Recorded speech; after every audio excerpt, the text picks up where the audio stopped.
Electrodynamics section के second chapter की ओर बढ़ते हैं हम लोग। पहले चैप्टर में मैंने आपको शुरू में ही एनालिसिस बताया था कि इस सेक्शन में कुछ चैप्टर्स में तो हम स्टैटिक चार्जेस की पढ़ाई करते हैं, जैसे पहला चैप्टर इलेक्ट्रोस्टैटिक्स, इसमें हम स्टैटिक चार्ज की पढ़ाई करते हैं, और दूसरा चैप्टर कैपेसिटर, इसमें भी हम स्टैटिक चार्ज की पढ़ाई करते हैं जहाँ पे इलेक्ट्रिक फील्ड का जनरेशन होता है। तीसरे चैप्टर से चार्ज चलना शुरू होता है तो करंट इलेक्ट्रिसिटी का कंसेप्ट और उसके साथ ही मैग्नेटिक फील्ड के कंसेप्ट्स आते हैं। यहाँ पे हम सेकंड चैप्टर स्टार्ट करें, दैट इज कैपेसिटर। कई बार इसको कंडेंसर्स भी कहे जाते हैं। क्वेश्चन ये उठता है कि ये कैपेसिटर है क्या, क्या अरेंजमेंट है। तो आप याद रखना, ये एक ऐसा डिवाइस है जो कि चार्ज स्टोर कर पाता है।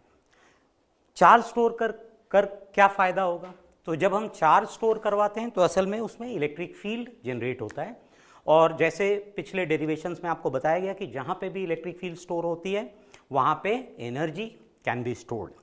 जब एनर्जी स्टोर्ड होती है तो जब भी हम उस कैपेसिटर को डिस्चार्ज करेंगे तो उस एनर्जी को हम वापस अलग अलग कामों में यूज में ले सकते हैं। जैसे कुछ एग्जांपल से समझे, जो फैंस होते हैं वो इनिशियली स्टार्ट होने के लिए उनको बहुत ज़्यादा टॉर्क की ज़रूरत होती है। उतना टॉर्क केवल उनका मोटर प्रोवाइड नहीं कर पाता है, तो हमने क्या किया, वो उसमें चार्ज कर कंडेंसर लगाया हुआ है। जैसे ही आप स्विच ऑन करोगे वो कंडेंसर डिस्चार्ज होगी।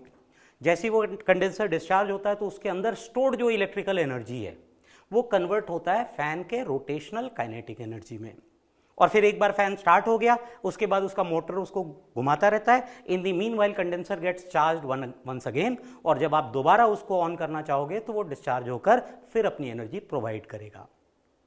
आपने कॉमनली देखा होगा कि जब भी आप कैमरे का फ्लैश लाइट ऑन करते हैं तो जो फ्लैश लाइट में जो लाइट की इंटेंसिटी होती है, कैमरे के अंदर जनरली 6 वोल्ट का सेल लगा होता है।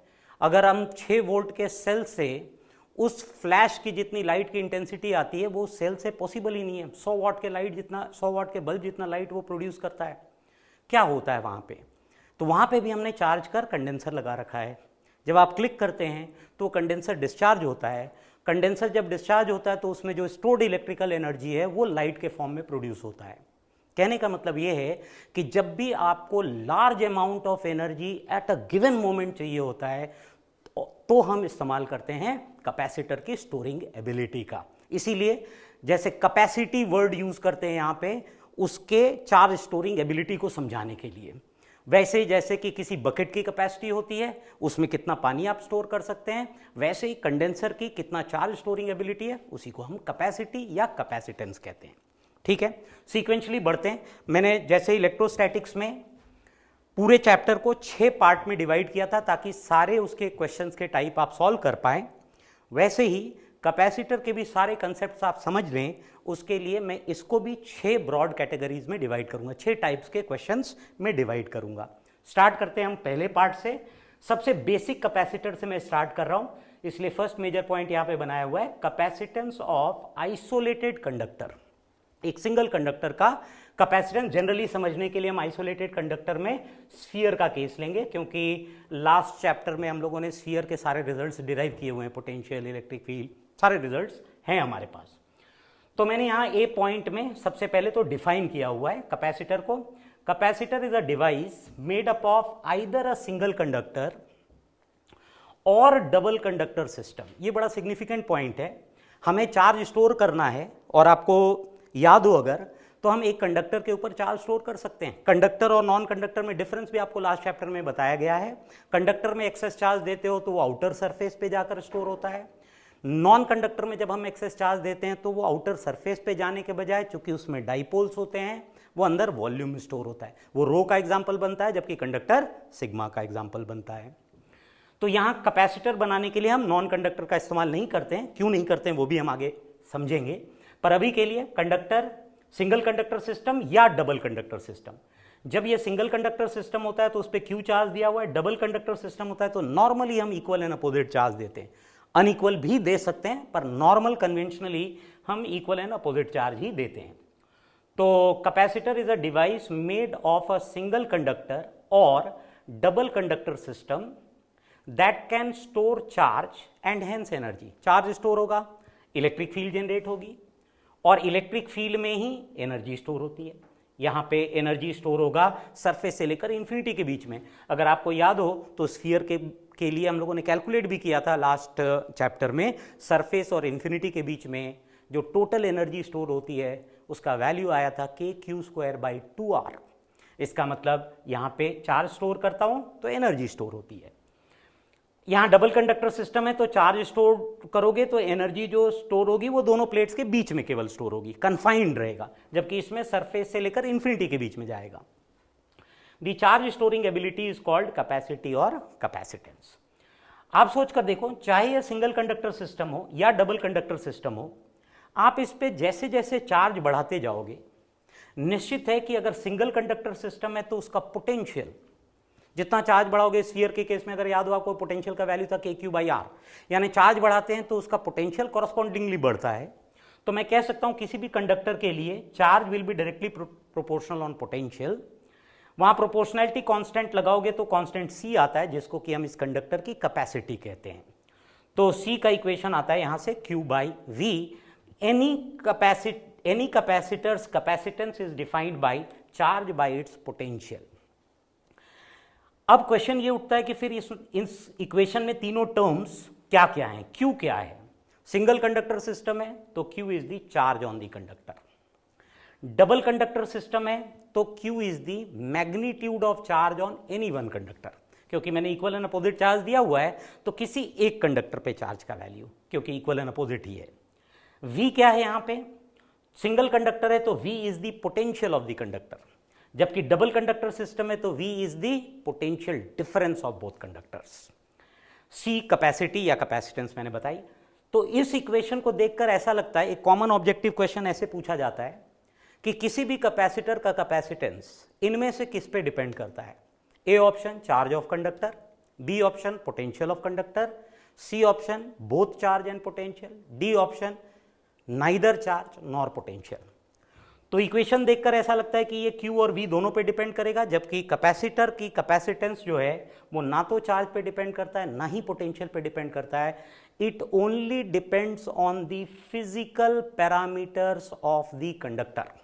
कंडक्टर के शेप, साइज, रेडियस, इन पे डिपेंड करता है। ये ना तो चार्ज पे डिपेंड करता है ना ही पोटेंशियल पे, इनका रेशियो हमेशा कांस्टेंट होगा। याद रखना, capacity of capacitance depends on the physical parameters of capacitor या कंडक्टर। फिजिकल पैरामीटर्स में रेडियस, एरिया, मीडियम, ये सब आता है। अच्छा, जैसे ही मैंने बार बार कहा, जैसे ही आप कोई नया फिजिकल क्वांटिटी पढ़ो, आप हमेशा उसके यूनिट्स SI CGS सारे याद करें। जैसे अगर मैं SI यूनिट की बात करूं तो SI यूनिट कैपेसिटेंस के लिए हम यूज करते हैं फैरेड। देखो 1 फैरेड का वैल्यू होता है 1 कूलम बाई 1 वोल्ट, क्योंकि इस इक्वेशन से देखोगे तो Q/V 1 कूलम बाई 1 वोल्ट। लेकिन CGS यूनिट की अगर बात करें तो CGS यूनिट इसका आता है स्टैट फैरेड या ESU फैरेड। ये मैंने बार बार कहा, जब तक कि आप स्टैटिक्स पढ़ेंगे तब तक स्टैट वर्ड या ESU वर्ड आएगा, क्योंकि इलेक्ट्रोस्टैटिक यूनिट आएगा। जैसे ही चार्ज मूव करना शुरू करता है तो EMU वर्ड आना शुरू होता है, इलेक्ट्रोमैग्नेटिक यूनिट, क्योंकि वहां मैग्नेटिक फील्ड की प्रॉपर्टी स्टार्ट हो जाती है। तो स्टैट फैरेड या ESU फैरेड, ये दोनों ही इसके CGS यूनिट आप कह सकते हैं। कन्वर्जन इसका, तो आप सोचो अगर 1 फैरेड 1 कूलम बाई 1 वोल्ट है, तो मैं कह सकता हूं कि 1 कूलम को अगर इसके CGS में बदल दूं और 1 वोल्ट को इसके CGS में बदल दूं तो मुझे 1 फैरेड का कन्वर्जन मिल जाएगा। यही कन्वर्ट करने का तरीका होता है। तो 1 कूलम का CGS, ये तो लास्ट चैप्टर में ही आपको बताया हुआ है, 1 कूलम का CGS होगा 3 × 10⁹ ESU। आपको याद हो तो कूलम के भी 2 CGS यूनिट बताए गए थे, एक ESU और एक EMU। यहां स्टैटिक्स पढ़ रहे हैं इसलिए ESU।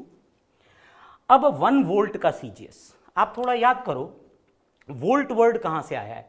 वोल्ट लास्ट चैप्टर में हम लोगों ने वर्ड पढ़ा था पोटेंशियल, है ना। पोटेंशियल हम लोगों ने कैसे डिफाइन किया था, work done per unit test charge या potential energy per unit test charge.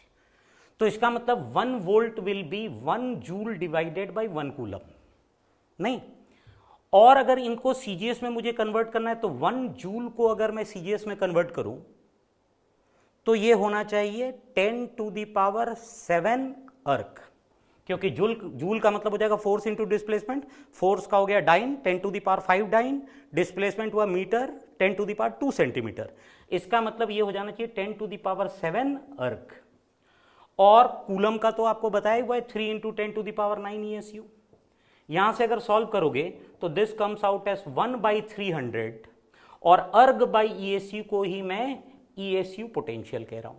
तो याद रखना ESU पोटेंशियल का CGS यूनिट है।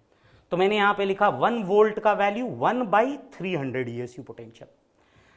300 वाला टर्म ऊपर जाएगा तो 1 farad comes out as 9 into 10 to the power 11 stat farad. अगर कूलम में चार्ज दिया हुआ, पोटेंशियल वोल्ट में दिया हुआ तो कैपेसिटेंस फैरेड में बताया करें। अगर चार्ज ESU में, पोटेंशियल ESU पोटेंशियल में, तो फिर कैपेसिटेंस का वैल्यू स्टैट फैरेड में बताना चाहिए। ठीक है, फिर जो ये मैंने डेफिनेशन आपको लिखवाया, इस डेफिनेशन को थोड़ा और क्लैरिटी से आप याद करें, समझें। उसके लिए मैंने कुछ क्वेश्चन के फॉर्मेट में नोट में पॉइंट्स दिया हुआ है। जैसे मैंने कहा कि charge storing ability of conductor को हम कैपेसिटेंस कहते हैं, और कैपेसिटर का मतलब होता है वो डिवाइस जो चार्ज स्टोर कर सके। तो फिर क्वेश्चन ये उठता है कि लास्ट चैप्टर में तो हमने ये भी पढ़ा था कि कंडक्टर के साथ साथ नॉन कंडक्टर पे भी तो चार्ज स्टोर होता है। भाई याद करो, आप कंडक्टर में जब चार्ज देते थे तो सरफेस पे जाता था, और नॉन कंडक्टर में चार्ज देते थे तो वॉल्यूम में जाता था। तो इसका मतलब चार्ज तो ये भी स्टोर कर पा रहा है और ये भी स्टोर कर पा रहा है। तो फिर हम कैपेसिटर में बार बार कंडक्टर वर्ड क्यों यूज कर रहे हैं? इसलिए पहला क्वेश्चन ये आता है, why non conductors are not used for making capacitor. तो क्लियरली याद रखना, हमें चार्ज स्टोर कराने में ज्यादा हमारा इंटरेस्ट नहीं है, हमारा इंटरेस्ट है उस चार्ज को डिस्चार्ज करने में। क्योंकि आप सोचो, एक कैपेसिटर को आपने चार्ज कर लिया, उसमें एनर्जी स्टोर करवा ली, फिर उसको डिस्चार्ज करोगे तभी तो उसकी एनर्जी का इस्तेमाल करोगे। तो हमारा एम होगा उसको डिस्चार्ज करना। और जैसे कि आप जानते हो कि नॉन कंडक्टर में एक्सेस चार्ज अंदर वॉल्यूम में जाकर डाइपोल के साथ बॉन्ड बना लेता है, तो उसको डिस्चार्ज करना काफी मुश्किल होता है। इसीलिए नॉन कंडक्टिंग मटेरियल दो दे कैन स्टोर चार्ज, हम उसको कैपेसिटर के लिए यूज नहीं करते हैं। तो पहले क्वेश्चन का जो आंसर होना चाहिए वो ये होना चाहिए कि non conducting materials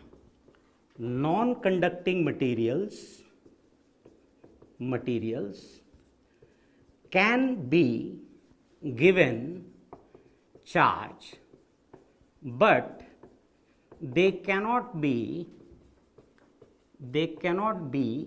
easily discharged। इसीलिए नॉर्मली हम नॉन कंडक्टिंग मटेरियल को यूज कर कैपेसिटर नहीं बनाते हैं। फिर एक और क्वेश्चन यहां पे मैंने मार्क किया हुआ है कि क्वेश्चन ये उठता है कि जब चार्ज स्टोर करना है और वो सिंगल कंडक्टर पे भी स्टोर हो सकता है और डबल कंडक्टर पे भी स्टोर हो सकता है, तो प्रिफर किसको करें, सिंगल कंडक्टर सिस्टम को या डबल कंडक्टर सिस्टम? तो नॉर्मली अगर आप किसी भी डिवाइस का कंडेंसर बाहर निकाल कर चेक करोगे, फैन में से या किसी ट्यूबलाइट के कंडेंसर को, तो हमेशा डबल कंडक्टर सिस्टम से बना होगा। आइदर 2 प्लेट्स होंगे या 2 स्फीयर्स होंगे या 2 सिलेंडर्स होंगे। नॉर्मली हम जो घरों में यूज करते हैं वो सिलिंड्रिकल कैपेसिटर्स होते हैं, उसमें 2 कोएक्सियल सिलेंडर्स होते हैं। तो डबल कंडक्टर सिस्टम को हम क्यों प्रिफर करते हैं सिंगल कंडक्टर सिस्टम के ऊपर? तो आप देखो क्या कारण होता है। सपोज करो मेरे पास एक सिंगल कंडक्टर सिस्टम है, इसको मैंने चार्ज दिया, तो जैसे ही आप इसको चार्ज दोगे, चार्ज सरफेस पे चला गया और इलेक्ट्रिक फील्ड लाइन यहां से निकलकर इंफिनिटी तक गई, क्योंकि वो रेस्ट्रिक्ट तो होंगी नहीं, इंफिनिटी तक जाएंगी। अब मान लो इस कंडक्टर से कुछ दूरी पर कोई मेटल का पार्ट है जहां मैं चाहता हूं कि करंट ना फ्लो करे। आपके घर में आसपास भी कई सारे मेटालिक ऑब्जेक्ट्स होते हैं। उन मेटल्स के अंदर अगर कोई भी मान लो यहां पे मेटालिक ऑब्जेक्ट है और हमें मालूम है कि मेटल्स के अंदर फ्री इलेक्ट्रॉन्स होते हैं, ये इलेक्ट्रिक फील्ड जब इस मेटल से गुजरेगा तो इन फ्री इलेक्ट्रॉन्स पे फोर्स लगाना शुरू करेगा, और अगर ये फ्री इलेक्ट्रॉन्स पे फोर्स एक्ट करेगा तो वो फ्री इलेक्ट्रॉन चलना शुरू करेंगे और ऐसी अननेसेसरी जगहों पर करंट फ्लो करना शुरू हो जाएगा जहां पे आप करंट नहीं भी चाहते हैं। नॉर्मली आपको पता हो अगर, तो जनरली हम सभी मेटालिक बॉडीज को पेंट इसीलिए करते हैं कि बाई चांस कहीं से कोई लीकेज ऑफ इलेक्ट्रिक फील्ड हो तो अननेसेसरी करंट वहां पे ना फ्लो करे, वरना आप टच करेंगे तो आपको शॉक लग सकता है। पर इस प्रॉब्लम को ओवरकम करने के लिए हम क्या करते हैं, डबल कंडक्टर सिस्टम इस्तेमाल करते हैं। और डबल कंडक्टर सिस्टम में भी मैंने कहा था कि इक्वल एंड अपोजिट चार्ज दिया जाता है। इक्वल एंड अपोजिट चार्ज देने का क्या पर्पस है, अलग अलग चार्ज क्यों नहीं देते हैं? क्योंकि अगर इक्वल एंड अपोजिट चार्ज दोगे तो ही जितने इलेक्ट्रिक फील्ड लाइन प्लस में से इमर्ज करेगा वो सारे के सारे माइनस में एंड होगा। अगर अलग अलग चार्ज दोगे तो जैसे मेटल प्लेट के केस में आपको बताया हुआ है कि जब इस पर Q1 देते हो, इस पर Q2 देते हो, तो आउटर सरफेसेस पे जो चार्ज स्टोर होता है वो Q1 प्लस Q2/2, अंदर वाले सरफेस पे Q1 माइनस Q2/2, एक पर प्लस एक पर माइनस। तो इस जगह पे तो इलेक्ट्रिक फील्ड कन्फाइन होगा, लेकिन ये वाला इलेक्ट्रिक फील्ड फिर आसपास के इंस्ट्रूमेंट के साथ इंटरेक्ट करना शुरू करेगा। इसका मतलब अगर कंक्लूड करना हो हमें तो हम ऐसे कंक्लूड किया जा सकता है इस पॉइंट को कि सिंगल कंडक्टर सिस्टम में अगर चार्ज दिया जाता है तो इलेक्ट्रिक फील्ड, इस क्वेश्चन के आंसर का पहला पार्ट होगा the electric field emerging from, the electric field emerging from charged single conductor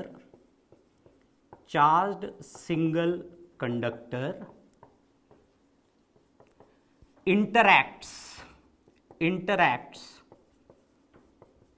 with surrounding devices, जबकि इस केस में इलेक्ट्रिक फील्ड रिमेन्स कन्फाइंड। इसीलिए डबल कंडक्टर सिस्टम और इक्वल एंड अपोजिट चार्ज। पर इससे भी ज्यादा इंपॉर्टेंट एक और इंपॉर्टेंट कारण है जिससे हम सिंगल कंडक्टर के बजाय डबल कंडक्टर सिस्टम प्रिफर करते हैं। क्यों? आप देखना, क्या मैं अगर एक सिंगल कंडक्टर को चार्ज देना शुरू करूं तो क्या मैं इस पे इंफिनिटी तक चार्ज दे सकता हूं? क्योंकि जितना ज्यादा चार्ज दें उतना ज्यादा एनर्जी स्टोर होगी। तो क्या मैं इन्फिनाइट तक चार्ज दे सकता हूं? तो नहीं। सिंगल कंडक्टर सिस्टम पे बहुत थोड़ा सा चार्ज दिया जा सकता है। क्यों?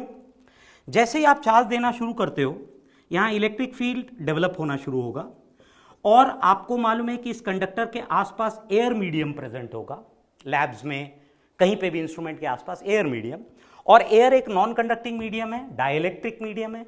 मैंने आपको लास्ट चैप्टर में फिर ये बता रखा है कि डाइलेक्ट्रिक मीडियम हम उन नॉन कंडक्टिंग मीडियम्स को कहते हैं जिसमें एटम्स या मॉलिक्यूल्स जो होते हैं वो डाइपोल की शेप में होते हैं। एटम्स या मॉलिक्यूल जो होते हैं वो डाइपोल के शेप में होते हैं। ऑक्सीजन हुआ, NO2 हुआ, सब डाइपोल के शेप में।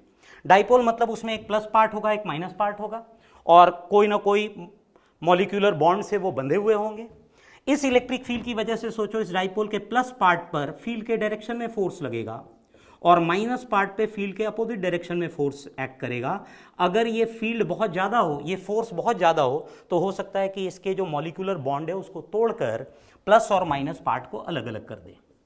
ये मैंने बताया था, इस प्रोसेस को हम क्या कहते हैं? जैसे ही प्लस और माइनस टूटकर अलग अलग होता है तो जो पहले नॉन कंडक्टिंग मीडियम था अब वो कंडक्टिंग मीडियम में कन्वर्ट हो गया। This is called ionisation of dielectric या डाइलेक्ट्रिक ब्रेकडाउन। और एयर के लिए आपको याद हो अगर, तो आयनाइजेशन पोटेंशियल का वैल्यू 3 × 10⁶ वोल्ट्स होता है। मतलब इससे ज्यादा पोटेंशियल आप एयर में डेवलप कर ही नहीं सकते, वरना चार्ज लीक करना शुरू हो जाएगा। और ये लीकिंग ऑफ चार्ज को हम कोरोना डिस्चार्ज के नाम से बुलाते भी हैं। वहां पे कोनिकल स्ट्रक्चर्स के केस में यही फेनोमेनन होता है। आप सोचो, अगर 1 मीटर रेडियस का भी आप एक स्फीयर लो, 1 मीटर रेडियस का, और उस पर अगर आप चार्ज दो तो मालूम है आप मैक्सिमम चार्ज कितना दे सकते हो उस पर? आपको मालूम है सरफेस के आसपास का पोटेंशियल होता है स्फीयर का kQ/r, और ये मैक्सिमम कितना होना चाहिए? 3 × 10⁶ वोल्ट से ज्यादा नहीं होना चाहिए। तो आप देखो, अगर 1 मीटर रेडियस का मैंने लिया है तो Q का वैल्यू हो जाएगा 3 × 10⁶ इंटू 1 डिवाइडेड बाई K का वैल्यू 9 × 10⁹, यानी ये करीब 0.33 मिलीकूलम। मतलब आप मैक्सिमम जो चार्ज 1 मीटर रेडियस के स्फीयर को दे सकते हैं without ionising the air surrounding that particular sphere is 0.33 मिलीकूलम, जो बहुत छोटा है। जबकि अगर आप सिंगल कंडक्टर के बजाय सपोज करो आपने एक कंडक्टर लिया, उसको मैक्सिमम चार्ज दे दिया, और थोड़ा भी चार्ज दोगे तो आसपास का एयर आयनाइज हो जाएगा। तो उसके बगल में अगर मैं इक्वली नेगेटिवली चार्ज कंडक्टर लाके रखूं, सपोज इस पॉइंट का पोटेंशियल पॉजिटिव चार्ज के कारण आयनाइजेशन पोटेंशियल के आसपास पहुंच गया था, अब और थोड़ा भी चार्ज दूंगा तो ये एयर आयनाइज हो जाएगा। अब मैंने अचानक नेगेटिव चार्ज लाकर रखा, तो प्लस चार्ज के कारण जो पोटेंशियल पॉजिटिव हुआ था, नेगेटिव के कारण वही पोटेंशियल डिक्रीज हो जाएगा। और अगर पोटेंशियल डिक्रीज हो गया यानी आयनाइजेशन का खतरा टल गया, आयनाइजेशन का खतरा टल गया, इसका मतलब आप चाहें तो इस पर और ज्यादा पॉजिटिव चार्ज और ज्यादा नेगेटिव चार्ज दे सकते हैं। और आइडियल कंडीशन में तो सोचो कि आप इंफिनिटी तक इस पे चार्ज बढ़ाओ तो भी कोई प्रॉब्लम नहीं है, क्योंकि जितना पॉजिटिव पोटेंशियल बढ़ेगा उतना ही नेगेटिव पोटेंशियल कम कर देगा। लेकिन आइडियल कंडीशन में यहां डिस्टेंसेस अलग अलग होने से पोटेंशियल के वैल्यूज में डिफरेंस आता है, जिसकी वजह से एक पर्टिकुलर वैल्यू के बाद ये आयनाइज हो जाएगा। पर यह पक्का है कि इसकी तुलना में डबल कंडक्टर सिस्टम काफी ज्यादा चार्ज स्टोर कर सकता है। तो अगर मैं कंक्लूड करने के लिए इसमें थियोरिटिकल पॉइंट ऐड करना चाहूं तो वो पॉइंट ऐसा होना चाहिए कि in comparison to single conductor system, in comparison to single conductor system,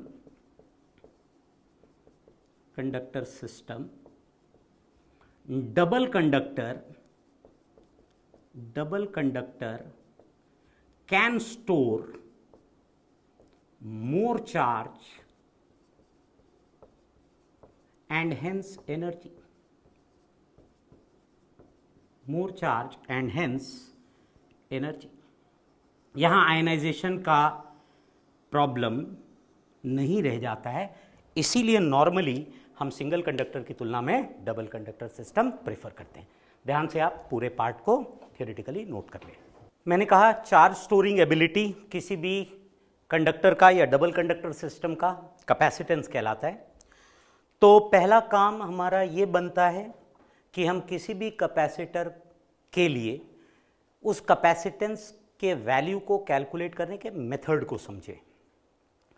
उस डेफिनेशन को बताने के दौरान मैंने ये भी बताया कि किसी कैपेसिटर का कैपेसिटेंस ना तो चार्ज पे डिपेंड करता है, ना ही पोटेंशियल या पोटेंशियल डिफरेंस पे डिपेंड करता है। It only depends on the physical parameters of conductors. ये मैंने क्यों कहा, कैसे कहा, उसको भी समझने के लिए आपको method of finding capacitance of any system के बारे में पता होना चाहिए। तो फर्स्ट टॉपिक हम लोगों ने स्टार्ट किया हुआ है कैपेसिटेंस ऑफ आइसोलेटेड कंडक्टर। उसमें बी पॉइंट, ए पॉइंट में तो मैंने डिफाइन किया कैपेसिटेंस को, B point method of calculation of capacitance of any capacitor. ये मेथड जनरलाइज्ड है, यहां पे बताया जा रहा है आपको फर्स्ट टॉपिक में, पर पूरे चैप्टर में हम इन 3 स्टेप्स का यूज करेंगे। बड़े ही सिंपल 3 स्टेप से आप किसी भी सिस्टम का कैपेसिटेंस निकाल सकते हैं।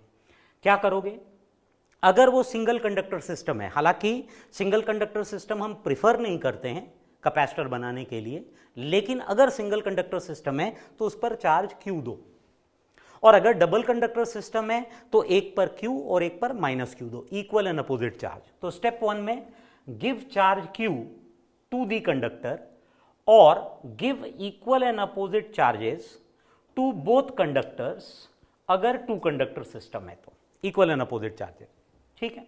जैसे आपने चार्ज दे दिया, उसके बाद उस चार्ज की वजह से उस कंडक्टर का, या डबल कंडक्टर सिस्टम है तो दोनों कंडक्टर्स के बीच पोटेंशियल या पोटेंशियल डिफरेंस कैलकुलेट करो। सिंगल कंडक्टर है तो पोटेंशियल कैलकुलेट करो, डबल कंडक्टर है तो पोटेंशियल डिफरेंस कैलकुलेट करो। तो सेकंड स्टेप में find the potential oblique potential difference, potential single conductor के लिए, पोटेंशियल डिफरेंस डबल कंडक्टर के लिए।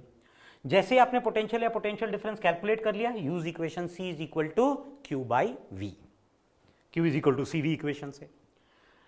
इन तीनों स्टेप्स को आप प्रॉपरली समझ लें। इसके लिए मैंने कुछ एग्जांपल्स यहां पे दिए हुए हैं, उन एग्जांपल्स में अप्लाई भी कर लेते हैं। जैसे पहले पार्ट में आपसे पूछा गया है find the capacitance of isolated sphere. Her case में जब मैं क्वेश्चन दूं तो आप वीडियो पॉज कर पहले खुद अटेम्प्ट करें और फिर सॉल्यूशन को देखें।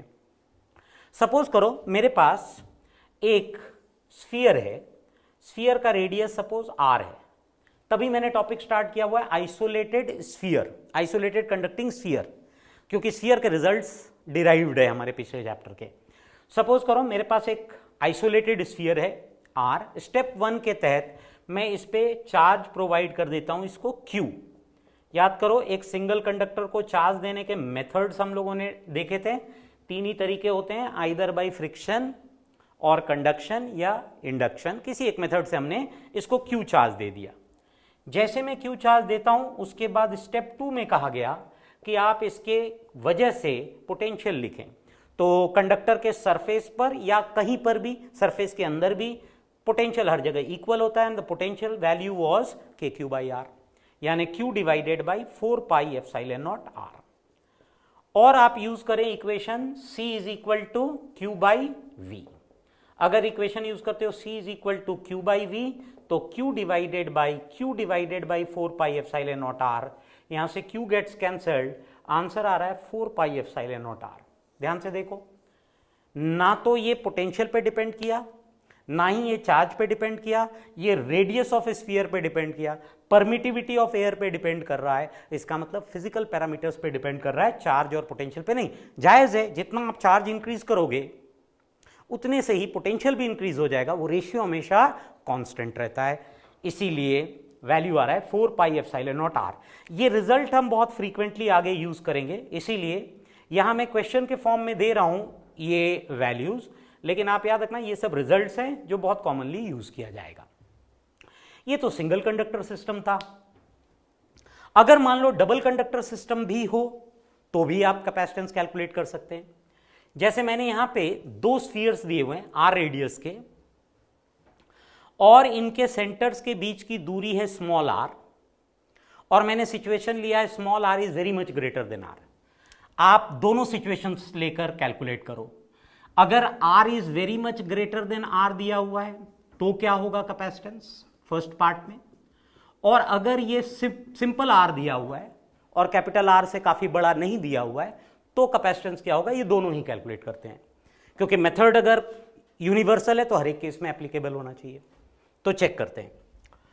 तो याद करो, पहला स्टेप यहां पे चार्ज देना पड़ेगा हमें, इक्वल एंड अपोजिट। तो मैं क्या करता हूं, एक कंडक्टर को प्लस Q चार्ज और दूसरे कंडक्टर को माइनस Q चार्ज देता हूं। डबल कंडक्टर सिस्टम है तो बताया गया इक्वल एंड अपोजिट चार्ज देना है। स्टेप 1 यहां पे हो गया। फिर आप कैलकुलेट करो इन चार्जेस के कारण पोटेंशियल डिफरेंस। इस बार पोटेंशियल नहीं बल्कि पोटेंशियल डिफरेंस। सपोज करो this is A sphere, this is B sphere, तो मैं ए स्फीयर का पोटेंशियल लिखता हूं अलग से, बी स्फीयर का पोटेंशियल लिखता हूं अलग से, और पोटेंशियल डिफरेंस निकालने के लिए VA माइनस VB करूंगा। तो ए स्फीयर का पोटेंशियल लिखते हैं। मैंने बार बार आपसे इलेक्ट्रोस्टैटिक्स चैप्टर में भी कहा कि जब भी आप पोटेंशियल लिखें तो पोटेंशियल सिर्फ अपने चार्ज की वजह से नहीं होता है, आसपास के सभी चार्जेस के कारण होता है। क्यों? पोटेंशियल का मतलब होता है work done in bringing a test charge from infinity to that point. अब आप सोचो, एक बॉडी अगर चार्ज है और उसके आसपास दूसरी बॉडीज भी है, तो दूसरे बॉडीज के इलेक्ट्रिक फील्ड के अगेंस्ट भी आपको वर्क करना पड़ेगा। इसीलिए पोटेंशियल सभी के कारण। तो मैं इस स्फीयर का पोटेंशियल लिख रहा हूं, तो इस Q के कारण तो पोटेंशियल हो जाएगा KQ बाई कैपिटल R, जबकि इस माइनस Q के कारण यहां पे जो पोटेंशियल होगा, ये भी हम लोगों ने डिस्कस किया था कि जब आउटसाइड चार्ज हो तो पोटेंशियल कंडक्टर का हमेशा सेंटर पे लिखना चाहिए, क्योंकि सेंटर पे जो पोटेंशियल होगा वही सब जगह। लेकिन चूंकि फर्स्ट केस में ये दूरी बहुत ज्यादा लिया हुआ है, इसीलिए उसके कारण जो पोटेंशियल होगा वो काफी छोटा होगा। देखो, उसके कारण आप पोटेंशियल लिखोगे भी तो माइनस KQ बाई R लिखोगे। If R is very much greater than capital R, तो ये वाला क्वांटिटी इससे काफी छोटा होगा, तो मैं इसको नेग्लेक्ट कर सकता हूं, जबकि सेकंड वाले केस में इसको नेग्लेक्ट नहीं कर पाएंगे। ऐसे ही मैं VB लिखूं अगर, तो माइनस Q के कारण पोटेंशियल हो जाएगा माइनस KQ बाई R, और इसकी वजह से वहां पे पोटेंशियल हो जाएगा plus KQ by small r। फिर वही कंस्ट्रेंट के कारण इसको मैं नेग्लेक्ट करूंगा। अगर मैं इसको सब्सट्रैक्ट करूं तो ये माइनस माइनस प्लस हो जाएगा, that means this will become 2KQ by R। ये पोटेंशियल डिफरेंस। और अगर ये पोटेंशियल डिफरेंस हो गया तो कैपेसिटेंस की जगह आप यूज करोगे Q divided by VA minus VB। याद रखना, यहां पे जब मैं Q बाई V लिखता हूं तो V stands for potential difference, तो C का वैल्यू हो जाना चाहिए Q divided by 2KQ by R। यहां से Q विल गेट कैंसल्ड, यहां अगर k को मैं 1/4 पाई एप्सिलॉन नॉट लिखूं तो कैपेसिटेंस का वैल्यू आ रहा है 2 पाई एप्सिलॉन नॉट r, है ना। अगर R1 R2 अलग अलग दिया रहता तो हम R1 R2 के टर्म्स में निकालते, पर R है तो 2 पाई एप्सिलॉन नॉट। जबकि अगर सेकंड वाले कंडीशन को लेकर मैं सॉल्व करूं, if R is not that large, तो आप सोचकर देखो VA माइनस VB का वैल्यू क्या होना चाहिए। VA अगर लिखोगे तो इस Q के कारण जैसे मैंने कहा KQ बाई R आएगा, और माइनस Q के कारण minus KQ by small r आएगा। जबकि VB अगर लिखोगे तो VB का वैल्यू इस माइनस Q के कारण माइनस KQ बाई R आएगा, और इस Q के कारण plus KQ by small r आएगा। और जब आप VA माइनस VB करोगे, सब्सट्रैक्ट करोगे, तो यहां माइनस माइनस प्लस या माइनस, तो VA minus VB will become 2 times of KQ by capital R minus 2 times of KQ by small r। ये पोटेंशियल डिफरेंस। अगर ये पोटेंशियल डिफरेंस, तो आप सोचकर देखो जो कैपेसिटेंस आना चाहिए C, this must be Q divided by potential difference, जिसको मैं VA माइनस VB कह रहा हूं, तो this will become Q divided by V की जगह 2K बाई R, K को मैं 1/4 पाई एप्सिलॉन नॉट लिख देता हूं कैपिटल R, और यहां पे Q माइनस यहां पे भी Q divided by 2Q divided by 4 pi epsilon naught small r, है ना। Q वाला टर्म गेट्स कैंसल्ड यहां पे, और ये 1/2 वाला फैक्टर रीअरेंज करो तो ये वैल्यू जो मिलना चाहिए, this will be 2 pi epsilon naught r मैं ऊपर भेज दूं तो 2 पाई epsilon naught r, 2 pi epsilon not ऊपर, यहां एलसीएम लोगे तो r और नीचे आना चाहिए R माइनस R, जो भी रीअरेंज कर वैल्यू मिले। पर कैपेसिटी का वैल्यू इस पर्टिकुलर केस में भी आप निकाल सकते हैं अगर दोनों पर सेपरेशन काफी ज्यादा नहीं दिया हुआ, मेथड आइडेंटिकल होगा।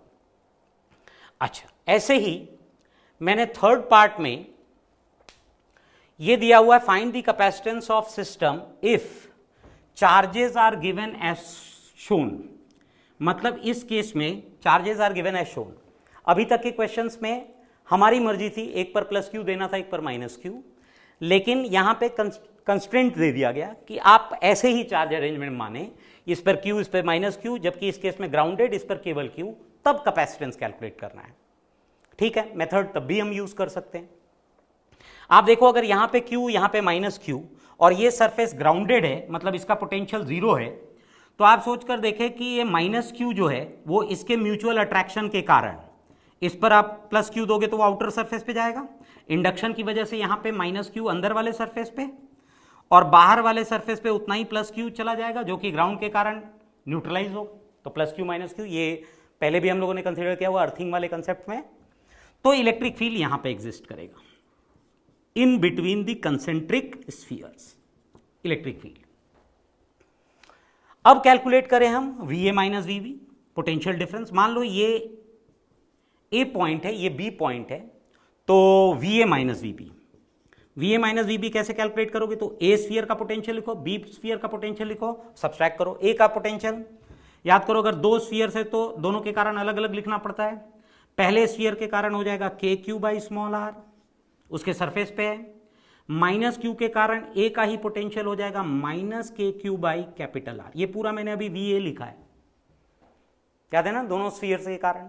माइनस VB अगर लिखूंगा तो इनर स्फीयर के लिए बाहरी पॉइंट है तो KQ बाई कैपिटल R, और आउटर स्फीयर के लिए सरफेस पॉइंट है तो minus KQ by capital R।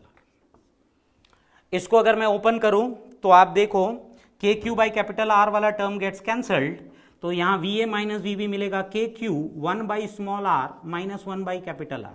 ये भी एक इंपॉर्टेंट कंक्लूजन है जो लास्ट चैप्टर में आपको याद करने को कहा गया था कि in case of two concentric spheres the potential difference between the two surfaces depends only on the charge present on the inner sphere।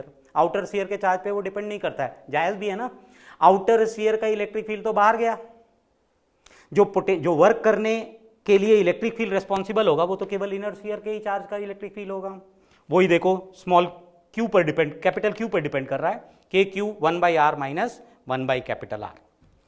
तो अगर ये पोटेंशियल डिफरेंस है तो कैपेसिटेंस हो जाएगा C is equal to Q by V। Q वाला term gets cancelled, K को 1/4 pi epsilon naught लिखो, 4 pi epsilon naught R by capital R minus small r। याद रखना, ये है कैपेसिटेंस ऑफ आइसोलेटेड स्फीयर, जबकि ये कहलाता है capacitance of spherical capacitor, capacitance of spherical capacitor. जब भी कभी स्फीयरिकल कैपेसिटर कहें क्वेश्चन में, तो इसका मतलब that is a double conductor system, दो concentric spheres with outer sphere grounded. लेकिन एक अरेंजमेंट ऐसा भी आपसे पूछ सकते हैं कि आउटर स्फीयर ग्राउंड करने के बजाय अगर मैं इनर स्फीयर ग्राउंड कर दूं, हालांकि स्फीयरिकल कैपेसिटर कहें इसका मतलब आउटर स्फीयर ग्राउंडेड, क्योंकि देखो क्या फायदा हो रहा है, आउटर स्फीयर ग्राउंड करने से इलेक्ट्रिक फील्ड कन्फाइंड रह गया दोनों के बीच में, बाहर इमर्ज नहीं कर पा रहा है, तो किसी दूसरे इंस्ट्रूमेंट के साथ इंटरेक्ट नहीं करेगा, इसीलिए this is the proper system of capacitor जो आपको शुरू में बताया गया। लेकिन अगर बाई चांस क्वेश्चन ये दिमाग में आता है कि बाहर वाले को ग्राउंड किया तो एक बार अंदर वाले को भी ग्राउंड करके देखते हैं, तो अगर इनर स्फीयर को ग्राउंड करें तो क्या होगा। जैसे ही आप इनर स्फीयर को ग्राउंड करोगे, इसका पोटेंशियल जीरो करने के लिए याद रखना अर्थ से चार्ज आएगा। मेथड भी आपको बताया गया है कि जब भी ग्राउंडिंग करे तो कितना चार्ज फ्लो करके आता है, उसको कैलकुलेट करने का तरीका, ग्राउंडेड सरफेस पे क्यू डैश चार्ज भेजो अर्थ से, और फिर ग्राउंडेड सरफेस का पोटेंशियल लिखो। अगर मैं ग्राउंडेड सरफेस का पोटेंशियल लिखूं यहां पे, तो पोटेंशियल दोनों चार्जेस के कारण होगा, क्यू डैश के कारण हो जाएगा K Q dash by small R, जबकि कैपिटल क्यू के कारण हो जाएगा K capital Q by capital R, ये रेडियस कैपिटल आर मान लो। और ये सब कुछ इसलिए हुआ है ताकि ये पोटेंशियल जीरो हो जाए। यहां से अगर क्यू डैश का वैल्यू कैलकुलेट करोगे तो this will be minus Q R by capital R, minus Q R by capital are. इतना चार्ज अर्थ से फ्लो करके आएगा, और निश्चित है कि ये नेगेटिव चार्ज है, नेगेटिव चार्ज, ठीक है। अगर ये नेगेटिव चार्ज ये वैल्यू रख रहा है, तो मुझे कैलकुलेट करना पड़ेगा V A minus V B, potential difference. तो मान लो इनर सरफेस को मैं ए नाम देता हूं, आउटर सरफेस को बी नाम देता हूं, और कैलकुलेट करता हूं मैं V A minus V B का value, V A minus V B. पहले ए सरफेस का पोटेंशियल, वो तो जायज है, जीरो है, ग्राउंडेड है, तो उस सरफेस का पोटेंशियल तो जीरो होना चाहिए सभी चार्जेस के कारण, तो V A is zero, minus V B का वैल्यू अगर लिखूं तो वी बी का वैल्यू कितना होना चाहिए, इस माइनस क्यू चार्ज के कारण पोटेंशियल हो जाएगा माइनस के क्यू डैश का वैल्यू मैंने नेगेटिव साइन प्लेस कर दिया, Q R by capital R, ये Q dash divided by capital R, यानी आर स्क्वायर। जबकि कैपिटल क्यू के कारण पोटेंशियल लिखोगे उसी सरफेस पे, तो वैल्यू हो जाएगा K capital Q by capital, सही लिखा मैंने। इनर वाले स्फीयर के चार्ज के कारण आउटर सरफेस पे पोटेंशियल के क्यू डैश बाई ये वाली दूरी, क्यू डैश की जगह मैंने वैल्यू प्लेस कर दिया minus Q R by R, और ये V A minus V B है इसलिए ये बाहर माइनस साइन है। रीअरेंज करूं अगर, तो ये वैल्यू देखना कितना हो जाना चाहिए V A minus V B का, के क्यू बाई आर में कॉमन ले लूं अगर, तो यहां हो जाएगा minus minus plus R by R, और उसमें माइनस 1 है ना। तो रीअरेंज करो तो this V A minus V B will become K Q R minus R divided by R square, V A minus V B. आप अगर मैथमेटिक्स चेक करें तो लॉजिकली तो आना चाहिए था small R minus capital R, लेकिन वो नेगेटिव आता क्योंकि कैपिटल आर मैंने बड़ा रेडियस लिया है। जायज है बाहर वाले सरफेस का पोटेंशियल छोटा आ रहा है, यानी इलेक्ट्रिक फील्ड लाइंस अंदर की तरफ होगा, पर हमें तो पोटेंशियल डिफरेंस के वैल्यू से मतलब है, तो वो हमेशा पॉजिटिव लेना चाहिए, इसीलिए मैंने मॉड ले लिया। अगर ये पोटेंशियल डिफरेंस है तो आप सोचो कैपेसिटेंस का वैल्यू इस केस में C is equal to Q divided by V A minus V B. V A minus V B की जगह अगर मैं प्लेस करूं Q divided by 4 pi epsilon naught R square into R minus R, यहां से देखोगे तो फाइनल आंसर आ रहा है 4 pi epsilon naught R square divided by capital R minus small R. दोनों कैपेसिटेंस में थोड़ा डिफरेंस है। कैपेसिटेंस ऑफ स्फीयरिकल कैपेसिटर में 4 pi epsilon naught small R capital R आया divided by R minus R, जबकि इसमें आता है 4 पाई एप्सिलॉन नॉट। लेकिन ये क्लैरिटी से याद रखना, अगर कैपेसिटेंस ऑफ स्फीयरिकल कैपेसिटर कहा जाए तो ये रिजल्ट है, ये एक इसका स्पेशल केस है। ध्यान से आप डिराइव कर लें। आगे पूरे चैप्टर में जब जब हमें कैपेसिटेंस कैलकुलेट करना होगा हम इन्हीं तीनों स्टेप्स का इस्तेमाल करेंगे।